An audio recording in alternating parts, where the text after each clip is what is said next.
Show. Y'all wanna know about the mystery of flight. You wanna hear about the scene done right. So kill your TV and just come outside. We're gonna take you on a beautiful ride. The Fling Show. The Fling Show. The Fling Show. The Fling Show. The Fling Show.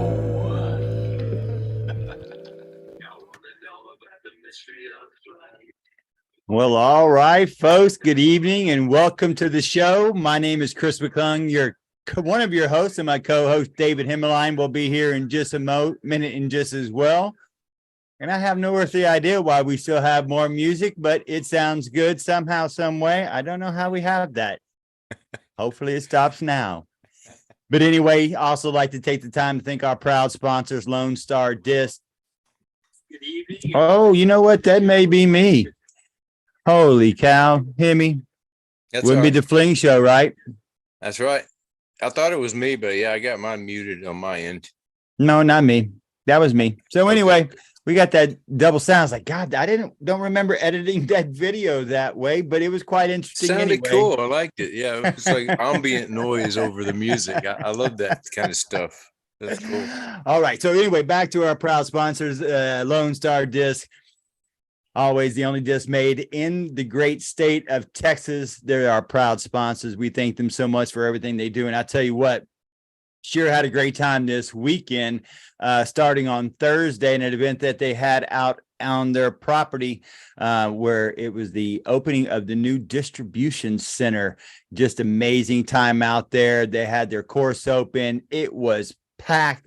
It was just amazing. And at the exact same time, Himmy, so we can kind of, if I can find it, it may take me a minute, but I got a little secret. I got to speak to somebody who will be coming on the show here in a couple weeks from Team Lone Star Disc, and we can't wait to have him. And I'll have a little secret expose that here in just a few minutes. But until then, like we said, thank you, Team Lone Star Disc. Had a great weekend as well. You saw that both Nico and Burge finished in the top 20 at 18th over the weekend. And Fajakis, top 5 this weekend, picked up from the 20s this time. And so she did very well as well. And we're looking forward to the next tournament that they have. And I think Himmy may know exactly which one that is, but we will get into that in just a moment. But now it's time to bring on Mr. Himmeline. Dave, how are you doing? How was your weekend of shopping for a vehicle? Oh man, it was actually not too bad. I've got an amazing partner and handles all the business part of it. All I got to do is I got to be the calming factor in the whole situation. That's all I got to do is just not be that guy that gets all pissed off at dealers and stuff like that, which, we had our opportunities to ample opportunities to get pissed off at people who are trying to pull the bait and switch on you, which is what they do at the dealership, that. But we ended up, having some success today. I've got wheels. I'm ready to get back out there. I've been homebound for the last 2 weeks or more. I don't even know how long I've been here without being able to. I think it feels like 2 weeks. I think it's more like about 5 or 6 days, but I got you. It's probably for a restless soul like you, that probably feels like a month.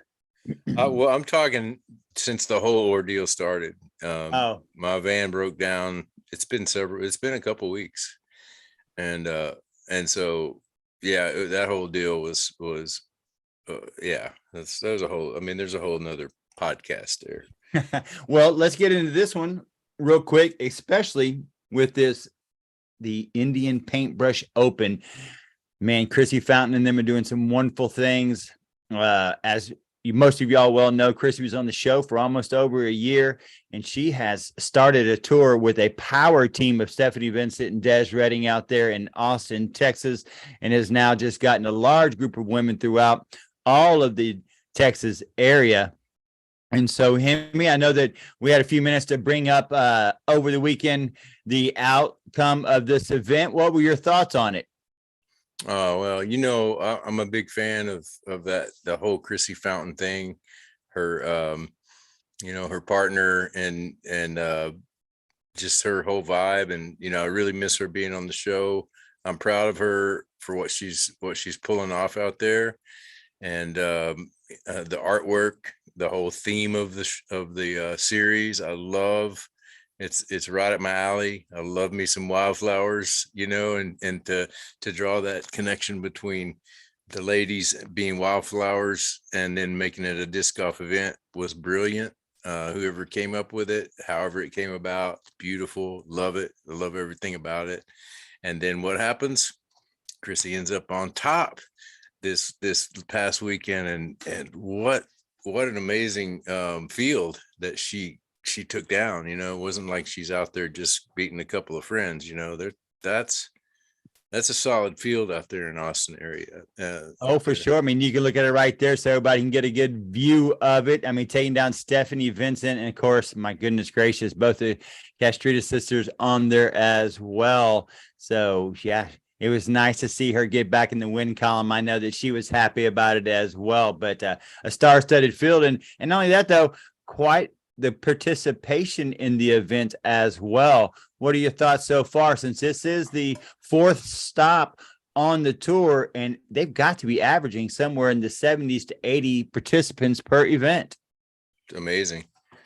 It doesn't surprise me, like we've always talked about, you and I, we love to watch the women. There's something about it that's relatable to us. And it's also, the inside the ropes kind of thing with the women. It's sometimes tearful. It's a lot of times joyful. There's a lot of camaraderie. There's a lot of support between those. There's a lot that the men could take from it. And I'm not, dissing what the guys on tour are doing. It's an amazing thing to watch. And I'm a big fan of that. But when I watch the ladies, and you and I know this from covering ladies events and also just playing with some of the ladies. When we first started the Fling show, I went out and I did some league, some flex league with the ladies, just to try it out, just to see what it was like. Cause I'd always heard that there's this kind of a love about them, and it's competitive. Yeah. But it's very supportive and nurturing, and which is fun to watch, man. I commend, Chrissy for what's going on, and look forward to seeing more, and hopefully that thing grows, and we'll see it in our area more. Well, the next one's coming down here fairly shortly, and Andy and Catherine and Meredith are all involved in that. And again, I want to give a shout out to the FA1 in the Indian Paintbrush Open as well. Montana Adams takes home the win, Heather Wyatt in second, and Emma Refuse in third place. So once again, a talented field in FA1, FA2. A battle again, tied plus 16, and you see third and fourth was one stroke apart between fifth as well. So Megan Kaminsky, well done there. Kayla Martin, tied. So, that had to have been a battle. I would have liked to have seen some video on that as well. And in FA3, you have Marianne Venegas tying Marissa Morales at 18 and only one stroke in front of third place, which was also a tie. So, look at that battle. Plus 18, plus 18, plus 19, plus 19, plus 20. Kind of funny how they seem to all be in the right divisions, doesn't it? Himmy, oftentimes you see in the male division, the worst thing you see is the bagger division, where you see somebody who's in FA3 take home what would have been the MA3 would have been the MA1 oftentimes. Mm-hmm. Not so much in the ladies divisions though, but nice competition, wouldn't you not say? Yeah. It's good to see. And then finally, we finish off with but as far as the FA4 division, you had Caitlin Zimmer taking home of the win. This was a decisive win, as you can see, and well done. And of course, down there in eighth place, our own local Megan Springer as well, really representing and doing a good job, especially if you go look at the overall standings, which they haven't finished them from this event, but quite the race out there on that division. And then we also have the FA40 women's amateur division. Look who's in there. It's Miss Castrita. Mm-hmm. Mom's going to be coming after the daughters here. Certainly, they're going to have that trophy closet. I mean, that I should be a saw closet. that. I saw who's that? I figured that's who that was. That's the mom. Yeah, it's the mom The right disc there. golf So family right there. you understand where the net doesn't fall too far from the tree there. That is a talented family from top to bottom because they all do play together. That's for sure. It's a wonderful thing to see, though. Plus 18 again for an FA 40 division is just outstanding. And then finally, we have to give love, if I can find where it's at. There it is. To the FA 50s. The division that's in our heart, Hemi, the most is the FA 50s. Congratulations, Debbie Anders, on taking home the win. Irene Rivers taking second. And once again, another local girl that we love here taking home third place, Tammy Coffey at plus 33. Tammy is not only a wonderful Lone Star Disc staff member, but she's also a Black Bear member for our Still Banging group as well, and does wonderful things. And down there in fifth place, somebody we both know and filmed many times before. Wonderful job by Kimberly DeVos as well. Well, way to represent and way to really show up for Chrissy and Dez's event and Stephanie's event. I know there's one more, and I know I'm forgetting, and I'm very sorry. I should remember because she was on the show one time. But anyway, wonderful things to see, Hemi. Would you not say? Yeah. Great. Congrats, ladies. Congrats, Chrissy. Awesome. Great work. So let's move on to the county line clash real quickly. You can see all the winners here. Great job, Sam Price in the MP 40 division, taking down Mikey Siebert and Matt Stillwagon. You know, you're swimming with sharks when you're playing against those two. What a great field that was. Connell Stillwagon also taking home the W. Charles Mayo taking home MA2. Connell was MA1. Brad Beatty taking home MA3. And then you see yours truly right there in the middle. Yes, I finally won one, Hemi. Well, second one. I took home the MA4 trophy this time. And John Bowen, as you can see, took the MPO trophy. And as always, we like to have a little fun. So you see Mr. Siebert back there. As always, we love Mikey, the nicest guy in disc golf. But Hemi, that kind of led me to this segment for today and kind of why I made this show poster this way, the science of Texas disc golf. Because the format that we had over the weekend is called Valley Cali. I know that you're very familiar with that. Valley Cali, for those of you who do not know, means that you have the option to take a second shot on every single shot. Different than Calais, but this is Valley Cali. So you're playing 2 rounds. So I'm going to set the stage real quick. You're playing 2 rounds Shawshank. For those of you who haven't been there, 2 rounds at Shawshank is just attrition golf enough as it is. But then they put on the option of throwing 2 shots per shot, just adds another layer of almost physical torture. So Hemi, I ask you this. When you play rounds that you know require this amount of shots and this amount of effort, how do you approach this type of event? Do you go into it thinking, I'm taking every single shot, every single opportunity because I can always improve? How would you approach something like this where it seems to be a war of attrition? Yeah, first of all, I wouldn't sign up for a tournament like that at this age and point in my game. But and I commend you guys for going out there and doing that. Not only that, but you were out there, the night before Slim's party. I can't do that. So I don't know how I would handle it. I think the question really I should turn back to you because you seem to have pulled it off. And so how did you prepare for that tournament? What was your mindset going into it? It's funny. I took something from one of the Hall of Famers that we interviewed just about 3 or 4 weeks back, and that'd be one Mr. J. Yeti Redding. The go or don't go was really prevalent in my game. And I say that from the tee box to the fairway to the putt. And really where it helped me the most is off of the tee box, because I realized that the way I was going to play my game, and if most people play with me, they realize I'm fairly consistent in my distance of a shot. Rarely do I just rip one 50, 70, 80 feet further than my normal traditional shot. So I realized then that if I got one down the middle or within a good area for me to shoot my second shot, I automatically was not going to be taking that second shot.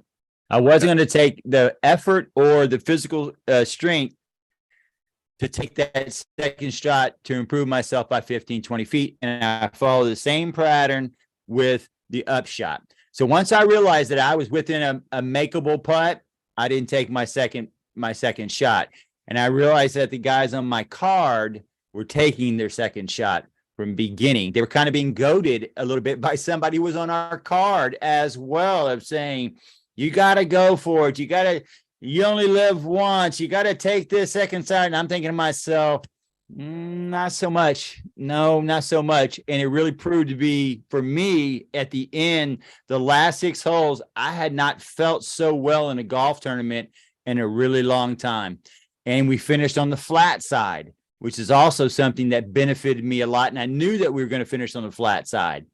But I noticed those last 6 holes, boy, my competition, you could just see their faces. They were starting to drag, starting to let things go early, let things go late, short putting. A lot of things started transpiring that I saw. It benefited me. So that was one of the things that it was go or no go. I mean, it was that simple. Mm-hmm. You know, it was, so that's what I just really enjoyed it. And it was just nice. It was the first time mentally I felt like I was in it to win it. Mm-hmm. You had a game plan, you stuck with it, and probably nobody out there had that type of game plan, because you do the math. And how many holes did you play? An 18-hole stretch or the 21? 2 18s. 2 18s, and then you're throwing twice off the box off. That's a lot of throwing. I mean, just 2 18s at Shawshank on the up and down the hills is a lot. One round out there at my age and fitness is a long Par was one round. Par was 55. So for both rounds, it was one. Well, and the second par was a 56 because there was another par 4 added. So it was 111 was the total in shots. So just think, if you take 2 shots, that's 222 shots, right? Mm-hmm. I mean, in a day. It's just I couldn't do it. Yeah. I mean, I couldn't do it right now at this point in my, because I played 1 round out at Bear Branch a couple of days ago, and it wore me out. Just 1 round, and I wasn't even throwing extra. So yeah, that's a lot, and a good plan, good strategy, good job. And I shot 114, so I was only 3 over, which I felt very comfortable with that, which is kind of funny because the first round I ended at 3 over. So the second round I actually played a little bit better when most were getting nice. when they were getting tired. And I just had a game plan, A lot of times where I'd backhand, I decided, you know what, my flick is just much more consistent. Just go put it down there, and I know I can get up and down and get my par, move on about my business, and I knew there were holes out there that are not birdie holes for me. So I didn't try to birdie them. I just tried to get it in the placement that I needed to be in. Yeah. And that really left me in good spot. So it was fun, a great time. I had a great card. As you can see, I like to, as I played during the week, I hope that you guys understand and hope that you all share my cards of the week. I would love for y'all to send them to the Fling Show, but this is the group that I got to play with. And of course, you can see Bubba right there. He was like, Chris, make sure you send me that because I made you look like Mickey Mouse. And anybody who knows Bubba, that's kind of how his brain works anyway. He also struggled with the concept of you take your better shot, because many times Bubba forgot that he had a better shot and would shoot from his back shot. So that was quite entertaining, to say the least. But it was enough to keep up with all those discs flying that, that's another thing. When you have that many shots off the box that many times, keeping account for everybody's disc and where they go, it's just a chore. That's a long day. You know what, though, Matt and others have kind of brought this up, and I don't know how you feel about this, but sometimes they go, oftentimes to win something, it is kind of like a war of attrition. right? Like you have to go through something physically to win it. And this was by far one of the more extreme ways to do it. However, I do kind of understand that, you know, you kind of have to, you don't want to just win it by just having a great one round, you know. So that was kind of enjoyable. But anyway, that was fun. But yeah, that was my card. You can see as well as I got to beat the course owner and designer. And I do not believe, Hemi, that I will ever play in my lifetime with a man who throws as many rollers on a course ever. Have you ever played with Steve? I've never played with a man who rolls the disc. Bart Taylor is a close second, but I think out of the 100, and I think he shot 120 something, I think he must have rolled about 80 of them. Yeah, he likes the roller. And you know, you told me that earlier that you played with Steve a couple of days ago when we were talking about it, and I started thinking about it. You know, we all kind of do that. We all kind of get stuck in our normal thing that we like to do. And, you know, like for me, it's a turnover shot as opposed to a forehand. You know, for Steve, it's definitely the roller as opposed to any other thing.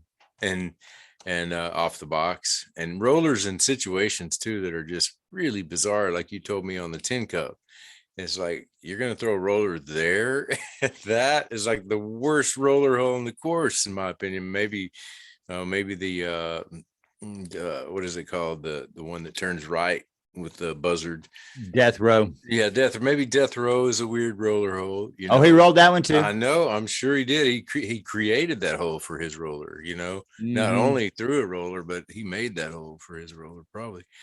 But you know, it is what it is. If you love to watch a roll, and I do like to watch the rollers, and we talked about it last week with Andy.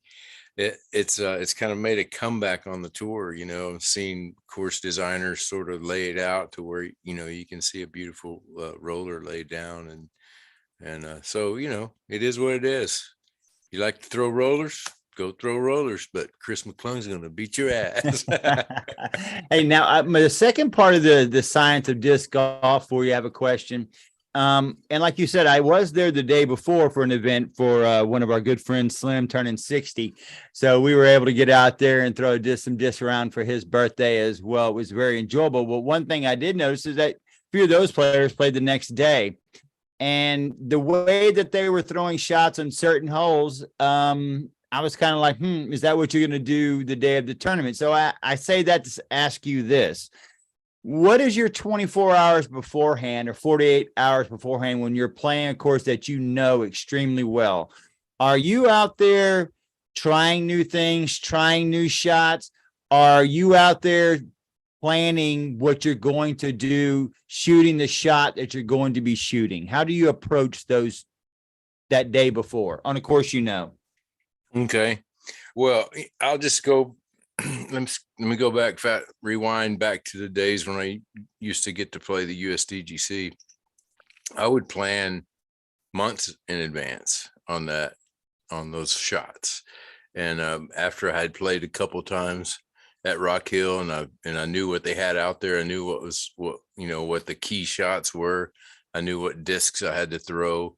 And I actually had a course that was a par 5 for my house, you know, and it was at the junior high, and I would go down. This was in Kansas City, and I'd go down and I'd map it out. I had a whole USDGC mapped out on that one little 9-hole course, and I could visualize it, and I could see it, and it was totally different in terms of I didn't have the trees, I didn't have the triple mando bamboo hole that they have at USDGC. I didn't have all that stuff, but I had it right there in my mind, and I had the distances exactly mapped out, and I had the angles and the elevations and all that stuff. So yeah, I would go in that for that tournament.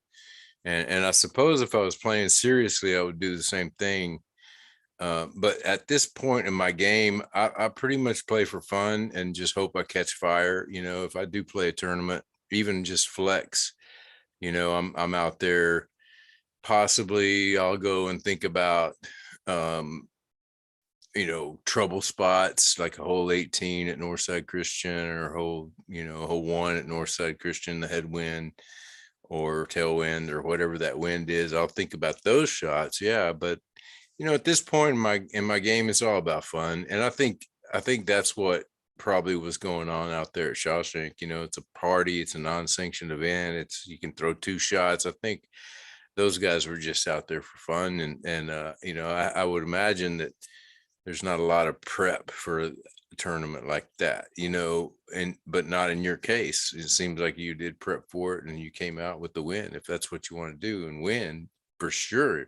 And I guess my main advice would be, you know, work out the trouble spots, get there and don't just start, throwing putts, go find those holes, walk, and when I was playing really well back in the day, I would walk the course quickly and maybe throw a few shots, but I wasn't trying to, the worst thing you can do before a tournament is eagle the hardest hole in the course, or you know what I mean? It's like, because then your expectations are like, oh, too big, So a lot of times as I would go and I would throw a really great shot, I'm parked and okay, I could putt this in for a birdie. Nobody birdies this hole.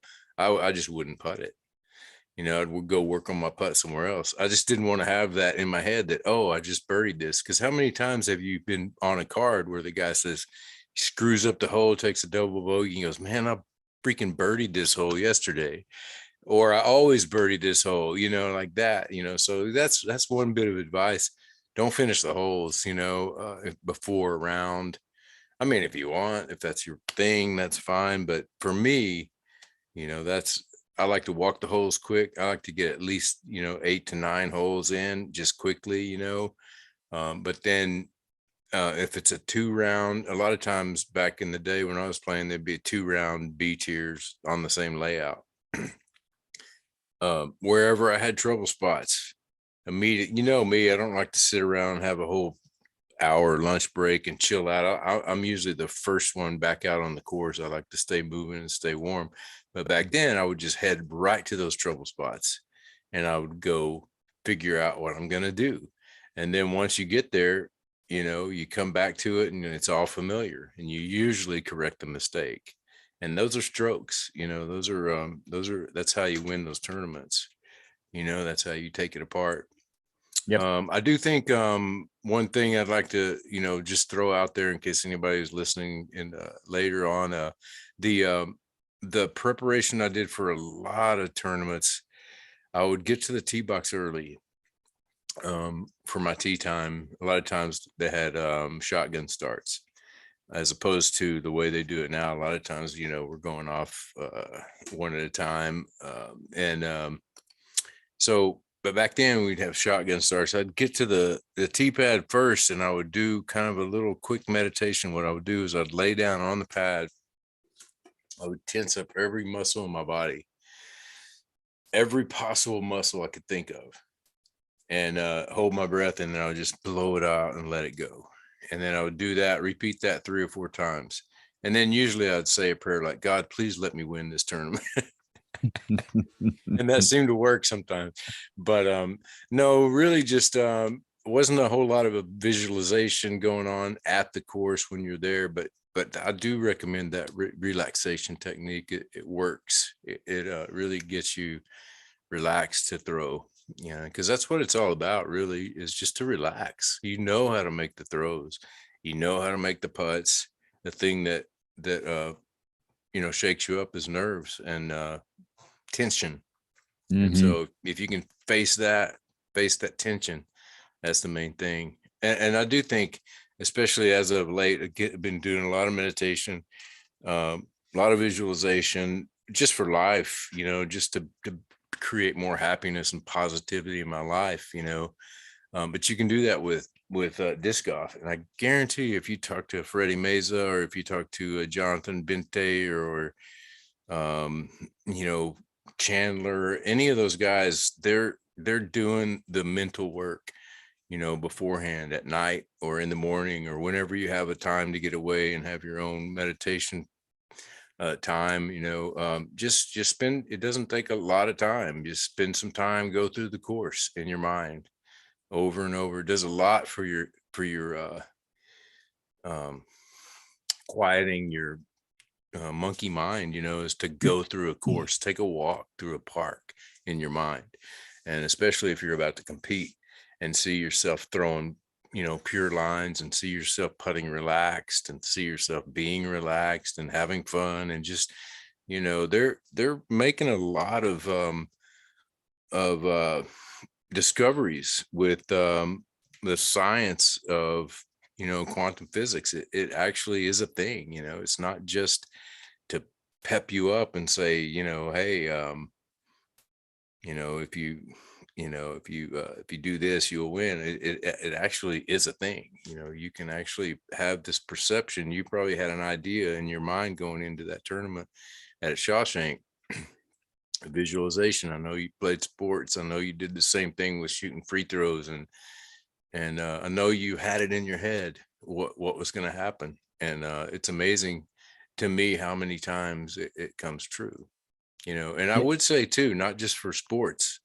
You can do that for your state of mind. You're not just at the whim of life. Life is ugly. Life is a mess, but you can be happy in it. You can be peaceful in it. You can be calm. You can be that loving force, and that all starts from, your quiet time. It's just not by chance. Yeah. You I like can- what you said about the taking away the stress. What I took away from Andy, and then John Bowen, again, that name comes up again, who help me out as well. Andy has that tap in effect every time that she plays disc golf. And those of y'all who know what we mean by Andy, her upshot is a tap in for her putt. Everybody knows it. It's 5, 10, maybe 12 feet away pretty much consistently. However, some people get in their minds the yips and they miss those 5 and 10 footers, and that puts stress on the game. Well, it really put stress on my game. For some reason, the disconnect between trying to lay it flat from really close was really becoming a pain. And now I took from what Andy does, where she taps it in, where she kind of throws it like this, to where John shoots it more like the free throw. And I was like, well, you know what? That's what I was told, when I was a kid. I was the one who had to go shoot the free throws for personal fouls or anything else, or technical fouls or something like that. And I said, I love shooting free throws. I was really good at it. Mhm. And that took away the stress. That Yeah, missing from 5 to 10 feet then made my longer putts, which I made a few of those. And the ones that I didn't make, I was hitting basket and from far away. And this was for birdie and not for par. So that made me feel really comfortable, right? And even if I went by it 5 to 10 feet, whereas I used to get kind of nervous, I was just turning around, free throwing it in, walking away, and my game changed. And then that helped me off of the box. Mm-hmm. Because then I, just like you said, you already know how to throw the disc. Well, then off the box, I was like, I'm just concentrating on making good throws. Keep it flat, right? Keep my chest up, keep my head up. Don't go fast, be smooth, finish the throw, pop it out there. And it just all came together, mainly because I wasn't stressed over missing those 5 and 10 footers. You played me, and those who have played with me enough know that translates not only just ruining that hole, but typically it takes the next hole, a drive, an upshot that you mess up too, because you're already mad about what you did. Yeah, it happens. First of all, two things. Jen Allen does that. She throws the free throw putt. And then the other thing is James Conrad. You're talking about how, bad putting can ruin your round in other aspects of your game. That happened to him last weekend. He had the win not secured, but I mean, he had it, potentially a 5-stroke win going into the final round, and he like 3-putted on the last hole. And it was hard to watch because I've been there and I know what it feels like to 3-putt and 4-putt. And I've done it before. I've missed those 10 footers like you do. I know what that feels like. It just ruins your game. It just destroys your mentality, and then it affects your drives, and then you start popping trees. And that's what happened to Conrad. It was strange to watch such a great player, historically great player, melt down on the last hole with a putt. and it's just, but yeah, I'm really glad that you so I was there. I think that round where you kind of had your aha moment when playing with John and watching him throw that free throw shot, and how he just like casually popped it in every time, and it seemed to work for him. And that, I think he did that because he was the same way. I saw him missing a lot of short putts back when he would throw it like a normal spin putt. And as we all do, it's a weird motion. It's like that fear from 10 to 15 feet. It's real, man. It's like people underestimate how hard it is mentally to throw in under pressure 15-foot shot. It seems like it's right there, but in your mind, it's like, oh my God, that looks like a long way. And when And you so, get yeah, tired, it even gets worse. When you get tired, you start seeing people hit basket and hit basket and hit basket. And, mhm, you're just like, oh my gosh, what's yeah. going on? It's a, You see it when you watch a lot of tour golf. It happened a couple weekends ago. The same thing. A guy kept doinking the front of the basket. He was in the lead, and poised to win a pro tour event. And I think his first one, I can't remember the guy's name, but he did the same thing. He was an inch off so many times, and or just sailing by, and that's just hard to watch. It's like, but at my point, in my game, I went out and played Bear Branch. I played my first all Lone Star bag. Played pretty decently, but it was all those putts. I probably would have been a 10 down if I would have putted. I ended up 5 down, which is great, which I love. 5 down with all brand new discs. It's pretty good. It's probably out there. I'd guess that'd be about a 950 round, 970, somewhere in there, maybe. I'm not sure. But it's all about the putt. And so I knew going into it that was going to happen, that I was going to get myself into a 28 footer, great drive, whatever. And then I got to make a 20 footer, 15 footer, whatever, and I did. I missed a few of those, but, at this point, I'm like, I haven't put the hours in. Doesn't bother me whatsoever. Have not put the hours in. So you can't get mad about that. And that's the other thing too, is like, I was thinking about this on the way over here to do this podcast. You play a lot more than Steve does. I guarantee, even though he lives on that course, I know you're out there every weekend. I know you play a lot, and that paid off. yep. And you got the best plastic. Yep. And it's nice to have people that I play with who see my shots and can fix them, right? They can say, hey, you're doing this, or hey, change that a little bit. And it's always nice. Like I said, I go out for fellowship the majority of the time. It's about fun. It's about having a good time. Except when I'm playing Terry Dillard, it's about beating his butt, and he knows it. But that's another story. He got me this weekend in McDade on Monday, but that's another story we'll go over later. But yes, I like to be competitive, but fellowship's the most important thing to me. And I'm like you, I'm at the point in my life to where I go out to have a good time, but I do like being competitive during these rounds. And I like taking from the people that we talk to, I mean, we talked to a whole lot of Hall of Famers. We talked to a whole lot of smart people. And if you don't take away something from it, then, it's kind of like just being lazy. It's like not reading the book when they give it to you, right? They give you the answers, and you need to take some of it. Yeah, definitely.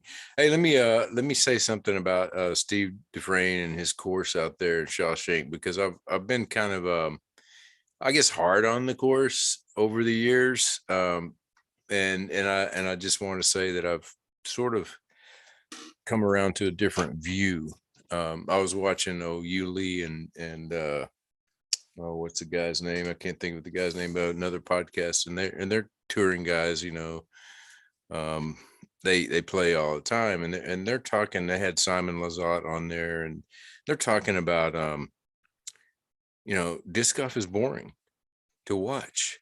And Simon Lizotte, like myself, he said, he made the statement that he probably watched more tour golf than anybody. And I was thinking, he sounds like me. And because he went on to describe what he meant, he goes, I watch the ladies, I turn it on, I watch all the ladies, and then I can't wait, and I watch the guys. These are tournaments he's not playing, obviously. and he watches it all and he goes, why is it boring?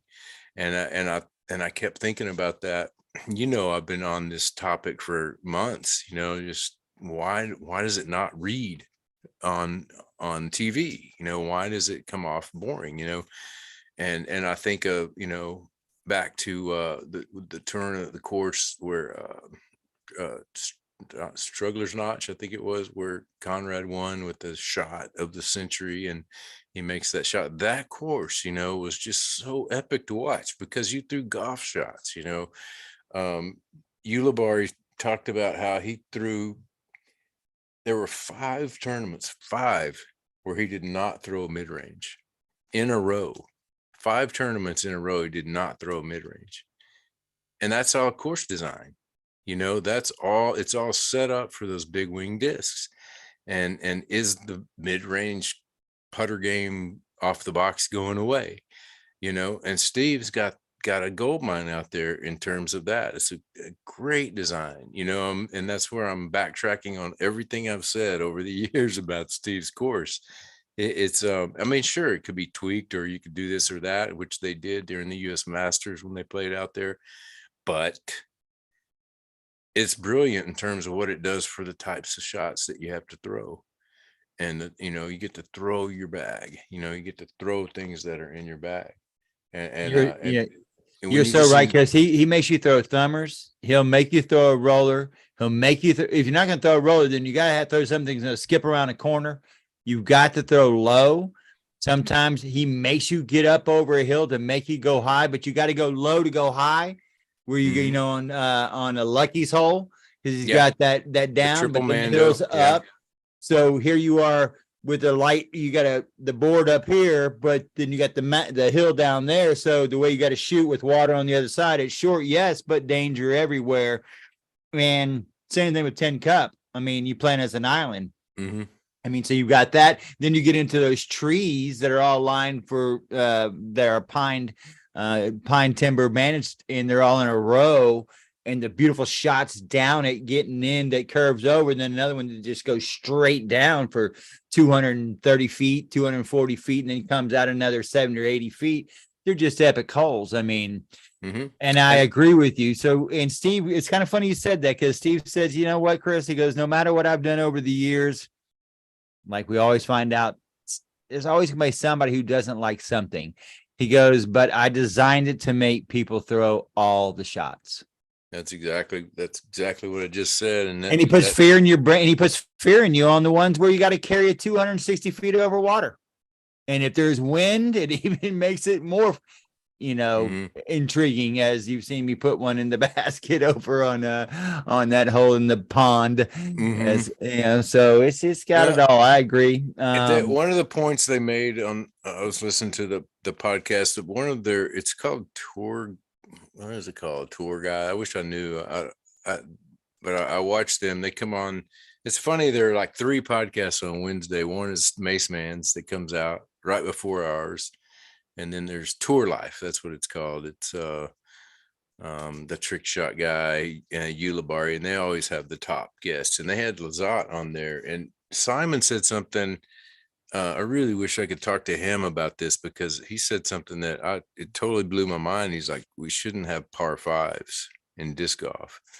And the way that, because the way that reads, or at least they should be better designed, the way that reads, because they're all golfers too. Ulibarri plays, Simon play, they're all, stick golfers.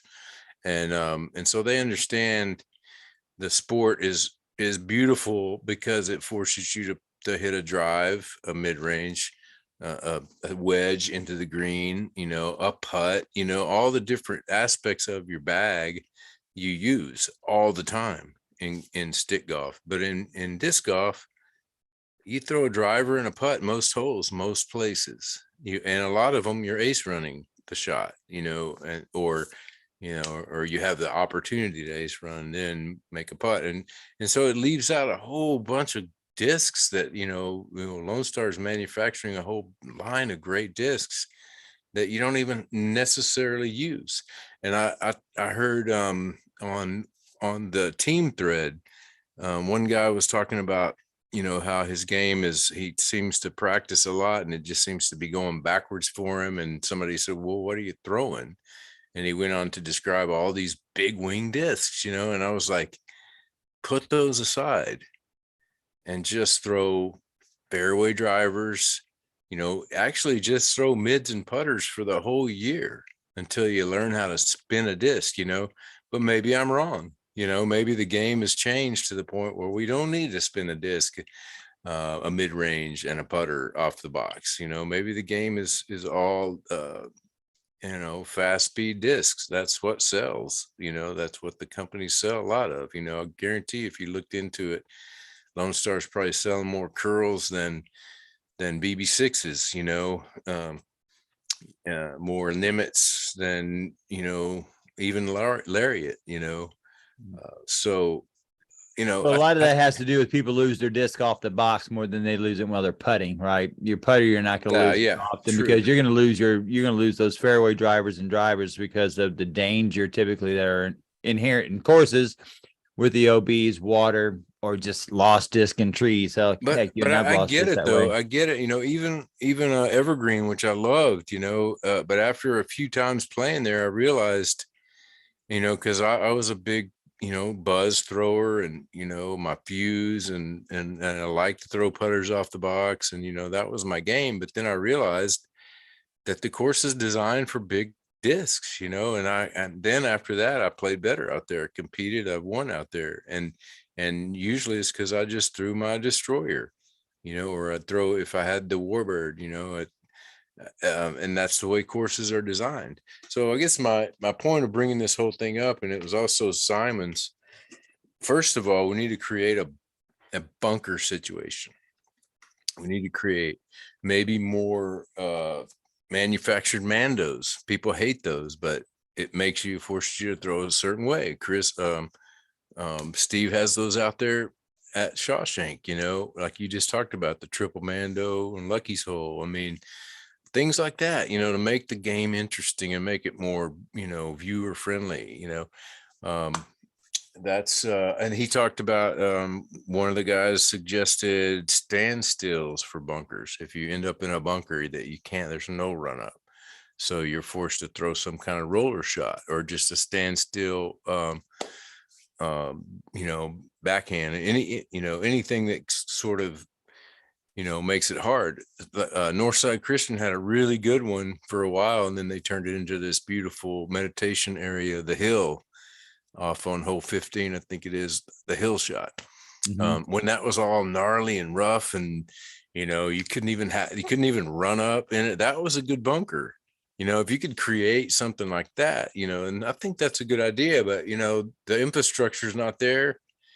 And until then, we need to design courses that include mid-range shots. The whole mid game is sort of being, if you watch the tour, that's part of the reason it's boring, because the guy's going to throw 450, 500-foot hyzer shot, and they're all throwing basically the same shot, and they can all, forehand equally long and nice, and it's just, after a while you're like blah blah blah, you just, as a viewer, you're just kind of okay, and it just becomes background viewing. It's like something to take a nap to. And I don't mean to diss the pro tour or anything, because I'll still watch it. I love it. I love having it on. Just see, I think we need to progress, in our course designs, and because they're out there making it look great with those flyer thingies, the feathers that they stick in the ground, and the tee box amenities, and everything's starting to look really good. Now we need to up the game with the course design, and there needs to be some kind of standard to the course design, some better standard to the way the courses are designed and the courses that they play on, I think. I also like, on the opposite side of that, I've enjoyed the text that you've been sending me with the wonderful different disc golf basket designs that are out there, the metal ones that you had sent just recently as well. I mean, I think there's room, maybe not on the professional disc golf tour, But something like when you and Locally. I were kids, they used to have that thing called Battle of the Network Stars. I don't know if you remember that, Yeah. where they kind of put them through the Yeah. ringer of doing something a pro would have to do, whether it be swimming or golfing or track and field or whatever. But I think it might be fun to have something set up like that, where you have the pros come play with the Joes, and some kind of competition I like it. that takes that skill shot into effect. Because I love that's one thing I enjoy most about playing with you is your ability to shape shots. I mean, like you said, you're not much on the flick, so you don't really switch sides. So instead, you shape the disc to the shot itself. And it's just really enjoyable to watch people who have that kind of control of a disc, because a lot of people, the novice people who play so rarely, don't really realize what some of the discs are really capable of. One, because they can't get it to do it right. They can't get the spin on the disc. They can't do the action that it needs to have it perform it. But those who can are fun to watch. And I think things like that would be fun, where you have, like you said, the double mandos and the skill challenge, and then a fun basket that has only maybe one side that you can get to it from. So even if you were ace racing it, if you went on the wrong side of that basket, well, guess what? You're not going to get a birdie either, because now you're on the wrong side because there's not an opening on that side. Well, I know that's contrived. It's enjoyable entertainment that adds to disc golf, while you still have that professional tournaments that go along. So I throw that out there. And you and I kind of think the same on that. Yeah, it's putt golf in a disc golf kind of world. And it's so fun. I mean, people love it, and it surprises me that there aren't more out there. There's that one out at Dino Hills that was amazing. There's the Armadillo, yeah, and so, and if you guys don't know, locally, Tim up there at Woods Edge Church has an ace run, part 2, which is a lot of fun. Yeah, Tim Martin, a lot of fun. But yeah, I think there's a huge avenue for, kind of bringing sculpture and disc golf together, and which those are the pictures that I've sent you. I don't know where that one was, but this guy made some metal creations that were crazy. It was amazing. Yeah, like, hey, speaking of disc golf art, we had a trophy this weekend. I kind of wanted to get your opinion about what you thought about this. I know that a lot of people didn't even think that we were going to have trophies this weekend for them, but what do you think about trophies, and what do you think about this one? That's beautiful. That's great. You like that one? I do. Yeah, I love it. But yeah, it's been on my mind because I had to borrow my son's car, and he was in a pottery class. And so when I opened up, I took a friend to the airport, and when I opened up the trunk, and I guess I should have checked before, there's no telling what's in my son's trunk. So anyway, I opened up the trunk, and there were like 5 boxes of clay, and it had the same exact logo, Armadillo Clay, out of Austin, that I used when I was in college, when I went to Angelo State. The same exact logo, same company. And there were like 4 boxes of it. And I was like, I mean, a lot of clay. And we're talking like 100 pounds or more of clay. And then I started thinking, I need to start making some trophies, because disc golf needs trophies. Did you see the one from last weekend out at the Portland tournament, the axe? It was just an axe. Yeah, I did. That's on on a plaque, Mm-hmm. and it was pretty fun, but I just see an avenue there. I can, and we talked to Mace Man. He makes amazing trophies, but for the most part, trophies are, they're okay.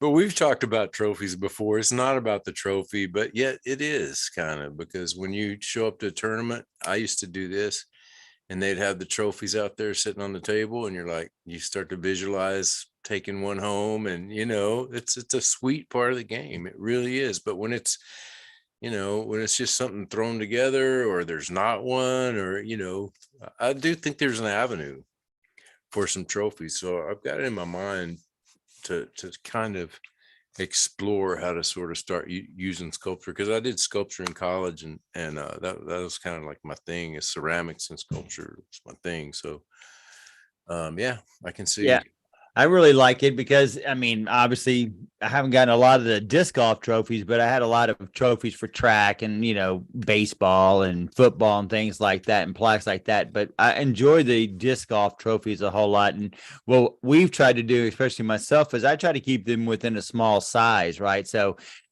it Yeah. obviously doesn't take up a large section of your wall, while this trophy is, I think it's like 8 by 8, something like that, something nice. But it's able to sit in a small shelf area or hang on a wall somewhere. So we try to get that. But for all of the minor league disc golf tour events, they've all are trophy events as well as payout. So you get the trophy. So this is the second one in the series, but I have a good time doing them, but I always like passing by you because I know you got an eye for art, and you know me, I kind of like to, I don't know what we call it. What do you call it? Kind of art? You called it something the other day, but where you kind of just take a bunch of everything and put it all together, steal from everybody and get something and make it yourself, make it your own. Yeah. I don't know, but you are a meme machine, that's for sure, man. But one other thing that I wanted to talk about just real quick, it's a short subject, but disc golf as well as course design needs to sort of standardize discs somehow, so that you know what you're throwing, because with my new bag, I've got, like, first of all, 30 something, well, maybe 25, 20, 28 discs in my bag, just because I'm trying new stuff out. If I was playing a tournament, I'd probably trim it down to 20, somewhere around there. But the fact that I don't know what they are, I mean, I can look at it and go, oh yeah, it's a big wing driver, or this is probably a fairway driver, or this is probably that, or probably that part needs to be fixed in disc golf, because you play ball golf and you got a 1 wood, and you got a 1 wood, and you got a 3, and it's a wedge, and a 7-iron, and but in disc golf, there's like a million different names for discs, and it's just sort of all out there, and you just kind of have to figure it all out. And the numbering system doesn't make it any better, because now No. that I realize how that they number these discs is where they get typically their top thrower, whether it be a pro or somebody that they know who throws disc well for that manufacturer. They go out there and then they tell them what should be the flight number of that disc. And, just like you said, so say manufacturer A and manufacturer B, they all have a 14, 1, -1, -2. They can throw completely different with the exact same numbers on them. Exact, and between plastics, your own line of disc can have, it'll have the same numbers, supposedly, but yet, one's flippy, like Lima, I know is flippier than Alpha, and then on up all the way to Charlie and Delta, and all the stuff. I mean, and you're right, they do keep the same numbers, and that's funny. You're right, they keep the same numbers, even though they're not the same number. So it's, I don't know how you standardize that, because it's kind of out of control now. It's kind of like, I mean, what do I do? I'm trying to learn a new bag. What do I do? Well, the thing that I'm going to do is I'm kind of going to take it as if I just started playing again. When I first started learning discs, I didn't know there were 10 different versions of this, say Roadrunner. Say I had a Roadrunner or a Valkyrie or something when I first started throwing those. I didn't know there were 10 different versions of that. And so, but now, you got the options, and luckily, being generously sponsored, I have all this stuff thrown at me constantly. You're always telling me new stuff that's out there, and I'm like, God, my head's spinning. What do I do? So I'm just going to try to simplify and get, going with what's working, and right now, let me just break it down real quick. Lariat is in my heart. It's in my game. I'm quickly falling in love with the blue bonnet. I love the feel of it. I hadn't put a lot of work in with it, but it seems like I could probably groove with that. And I like that. I do like the Benny. As far as drivers go, a lot of the, the bayonet's good for a solid, but I haven't a solid long driver, but holds up to the wind. But I haven't really put that to the test either. Nimitz, love it. Obviously curl for mids. I love the Texas Ranger. It's such a sweet disc. So I guess my two favorites right now would be the Lariat, the Texas Ranger, which makes sense because that's kind of my game, that mid kind of thing. And all the big stuff, Warbird's amazing. Warbird was one of the first ones where I really thought, all right, this is in my bag. And actually did go in my bag for a tournament and had success with it right off the bat. Replaced my destroyer that I've been throwing for years, had success with it right off the bat. So I'm going to take it simple. I'm not going to try to overwhelm my bag or try to figure it all out or get scientific with it. I'm just going to go have fun with what I got. Supposed to meet with Travis on Friday. You can join us. Please do. We'll go out there and throw some discs. He said he got some new stuff, and I just need to sign up for a tournament and then just sort of start simplifying the whole process, and whittle it down, because you don't need a lot of discs in your bag. You just need some stuff that you love to throw. That's all it is. You know what? Yeah, agreed. Yeah. And I'm surprised you didn't say the BB6. Well, here's the thing about that one. I just discovered the D2 BBC, the Delta 2 BB6, because I like the BB6, and it was always kind of a squirrely disc that I just somehow love. But it wasn't my replacement for my bigger mid-range turnover disc, like a Fuse, and which was, I love my Fuse. So I'm looking for a replacement for that. And Nick Gardner puts one in my hand and says, "Here, try this one." So I did take that one for a run last week, this past couple of days, and had a lot of success with it. I can see it could work for sure. I just don't know yet. I haven't put enough into it. I haven't put enough work into it. To be honest, I need a tournament.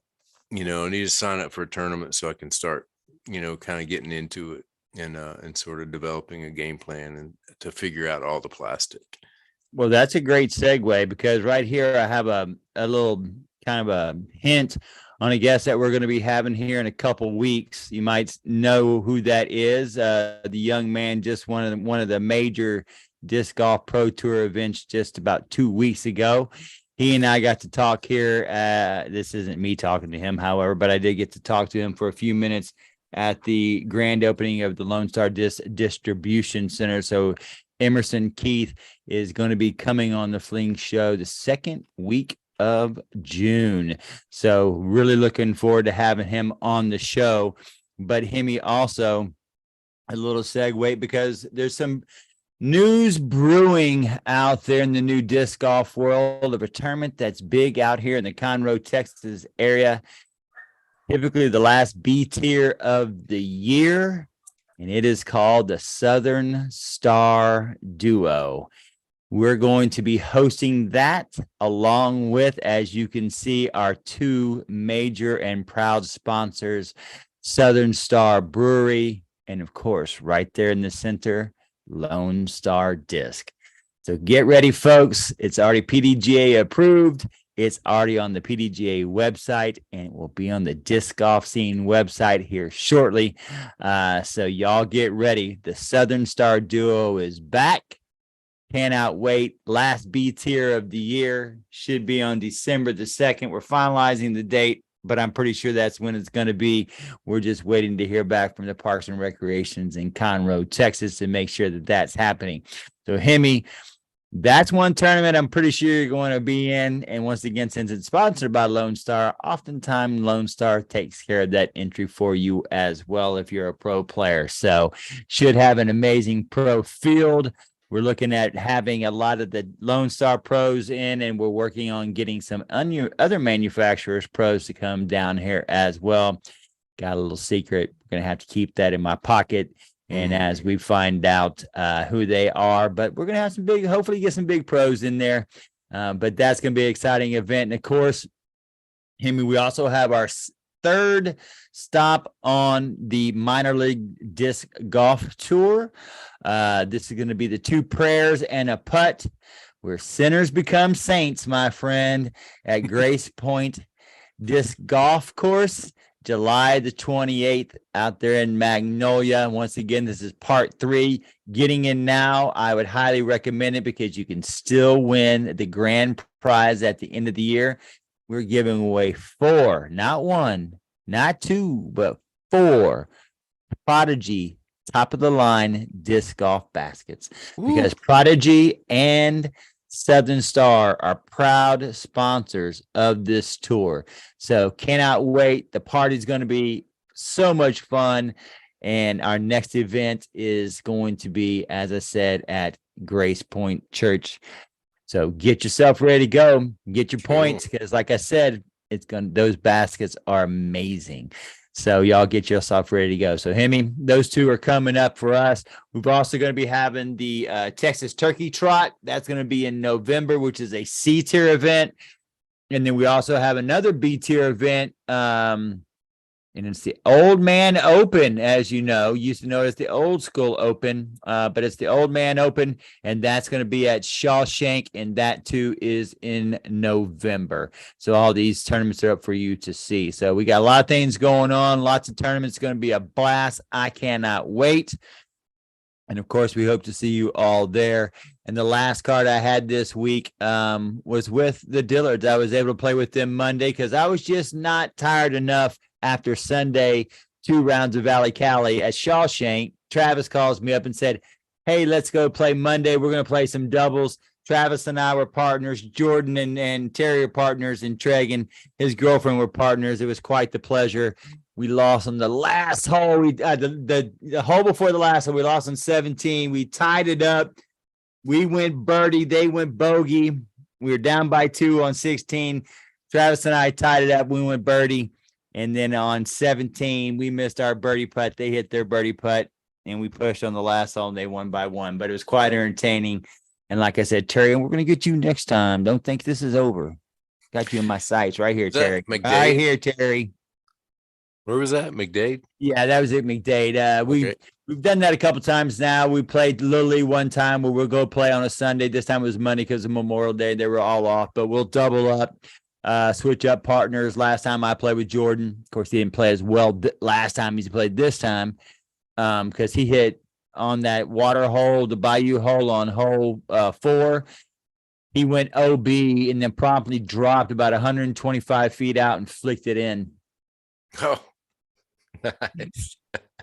It was like, really? And he'd already hit like a 65-footer as well. And that was like within the first 4 holes.